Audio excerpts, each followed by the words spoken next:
আসসালামু আলাইকুম। আজকের এই ভিডিওতে আমি এমবেডেড কোশ্চেন নিয়ে আলোচনা করব।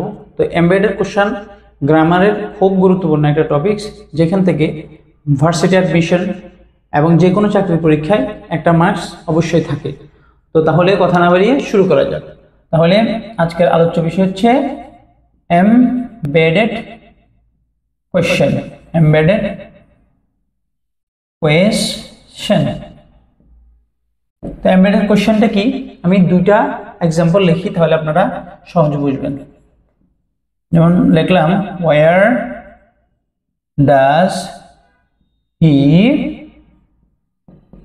লিভ। আমি লিভস বলতে পারবো না, কারণ হচ্ছে ডাজ হলে মেইন ভার্বের বেস ফর্ম হবে। এটা একটা কোশ্চেন। আর একটা হচ্ছে, এটা হচ্ছে আমাদের ডাব্লিউএইচ কোশ্চেন। আমরা জানি ডাব্লিউএইচ কোশ্চেন ওয়ার্ড দিয়ে বাক্য শুরু হলে ডাব্লিউএইচ কোশ্চেন ওয়ার্ডের পরপর আমাদের এখানে কি নিয়ে আসতে হয়, এখানে অক্সিলিয়ারি নিয়ে আসতে হয়।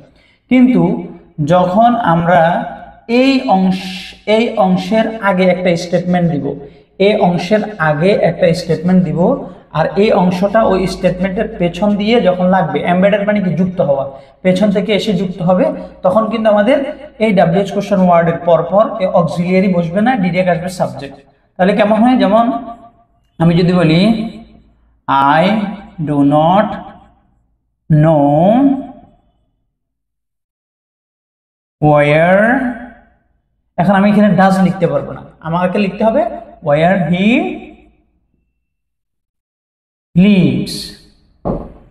ওকে, তাহলে আমাকে এখানে এই যে ডাব্লিউএইচ কোশ্চেন ওয়ার্ডের পরে এখানে আমাদেরকে ডিরেক্ট সাবজেক্ট নিয়ে আসতে হবে।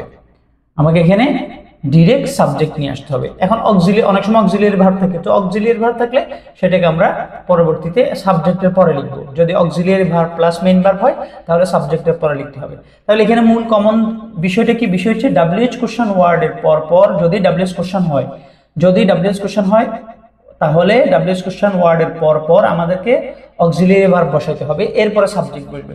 কিন্তু এই ডাব্লিউএইচ কোশ্চেন, এই কোশ্চেনটা যখন একটা স্টেটমেন্টের পেছন থেকে এসে যুক্ত হবে, যেমন এখানে আই ডু নট নো, এটা একটা স্টেটমেন্ট, আমি জানি না, এই স্টেটমেন্টের পেছন থেকে এসে এই অংশটা যুক্ত হচ্ছে, তাহলে আমাদেরকে অবশ্যই মাথায় রাখতে হবে ডাব্লিউএইচ কোশ্চেন ওয়ার্ডের পরপর সাবজেক্ট বসে যাবে। এই যে এখানে সাবজেক্ট, ডাব্লিউএইচ কোশ্চেন ওয়ার্ডের পরপর সাবজেক্ট বসে যাবে এখানের মতো আর হবে না। অর্থাৎ ডাব্লিউএইচ কোশ্চেনের ক্ষেত্রে যেরকম ওয়ার্ড তারপরে অক্সিলিয়ারি ভার্ব তারপরে সাবজেক্ট, এমন না হয়ে হবে WH question word plus subject, এরপরে ভার্বের যা আসার তা আসবে, সমস্যা নেই।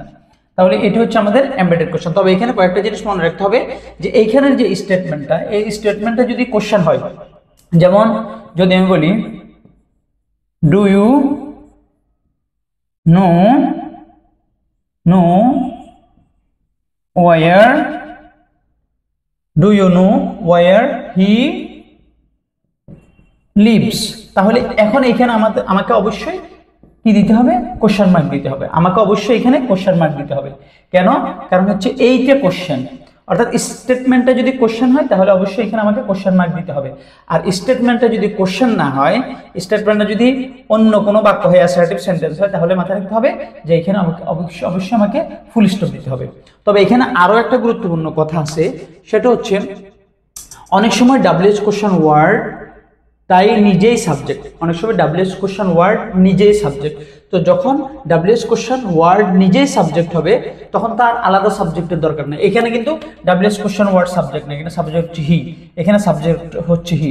কিন্তু আমি যদি বলি যে এখানে এমন একটা বাক্য দিই যেখানে ডাব্লিউএইচ কোশ্চেন ওয়ার্ড সাবজেক্ট হয়, তখন ওই ডাব্লিউএইচ কোশ্চেন ওয়ার্ডের পরপর ডিরেক্ট ভার্ব চলে আসবে।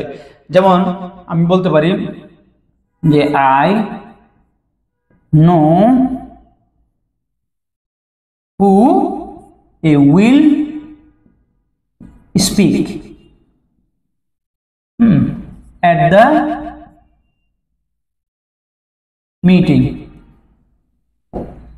ওকে, তাহলে এই জায়গায় আই নো হু, হু নিজে হচ্ছে সাবজেক্ট, হু নিজে হচ্ছে subject. I know who will speak at the meeting, তাহলে মিটিং এ কে কথা বলবে আমি জানি, তাহলে এখানে হু নিজেই হচ্ছে সাবজেক্ট, এজন্য তারপরে আমাদের ভার্ব চলে আসছে।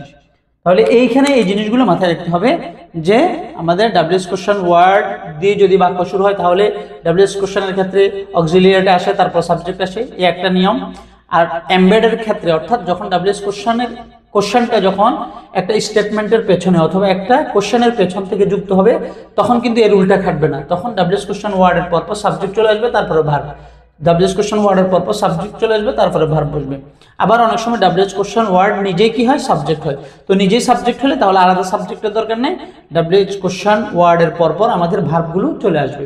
তাহলে এটা ছিল আমাদের আজকে খুবই গুরুত্বপূর্ণ একটা টপিকস। তো এটা নিয়ে আলোচনা করলাম, ভালো করে বুঝলে ইনশাল্লাহ এখান থেকে একটা মার্ক পাওয়া একেবারেই ইজি।